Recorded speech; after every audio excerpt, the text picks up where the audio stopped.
Hi అండి. మనం ఈరోజు బేకరీలో దొరికే ఎగ్ పఫ్స్ ఇంట్లోనే చాలా టేస్టీగా ప్రిపేర్ చేసుకోవచ్చండి. ఇప్పుడు ఎలా చేసుకోవాలో ఒకసారి చూసేద్దాం. ముందుగా ఒక బౌల్ తీసుకొని 1 కప్ మైదా, పావు teaspoon baking powder, half spoon sugar powder, రుచికి సరిపడా సాల్ట్, 1 స్పూన్ ఆయిల్ ఇవన్నీ వేసుకొని బాగా కలిసేలా కలుపుకుందామండి. ఇప్పుడు కొద్దిగా వాటర్ యాడ్ చేసుకొని పిండిని చపాతీ ముద్దలా కలుపుకుందాము. ఇప్పుడు పిండిని ఒక తడి క్లాత్ వేసి హాఫ్ అన్ అవర్ నానబెడదామండి. ఇప్పుడు ప్యాన్లోని 2 స్పూన్స్ ఆయిల్ వేసుకొని హాఫ్ స్పూన్ జీలకర్ర వేసుకొని వేయించుకుందామండి.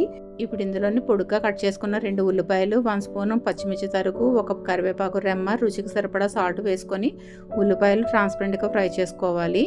హాఫ్ టీ స్పూన్ అల్లం వెల్లుల్లి పేస్ట్ వేసుకొని పచ్చివాసన పోయేంత వరకు బాగా ఫ్రై చేసుకోవాలి. స్పూన్ పసుపు, హాఫ్ స్పూన్ ధనియా పౌడర్, పావు స్పూన్ జీరా పౌడర్, పావు స్పూన్ మిరియాల పొడి, half spoon garam masala, half spoon కారం వేసుకొని పచ్చివాసన పోయేంత వరకు ఫ్రై చేసుకోవాలి. ఇప్పుడు ఇందులో కొద్దిగా వాటర్ యాడ్ చేసుకొని గ్రేవీని 1 నిమిషం ఉడికించుకొని కొత్తిమీరతో గార్నిష్ చేసుకొని పక్కన పెట్టుకుందామండి.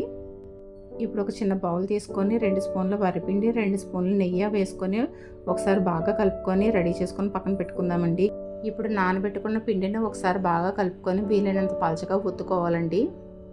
ఇలా పలచగా చేసుకొని మనం ముందుగా రెడీ చేసుకున్న మిశ్రమాన్ని పైనంతా లేయర్ లాగా మనం అప్లై చేసుకోవాలండి. ఇప్పుడు వీటిని ఫోల్డ్ చేసుకుందాము.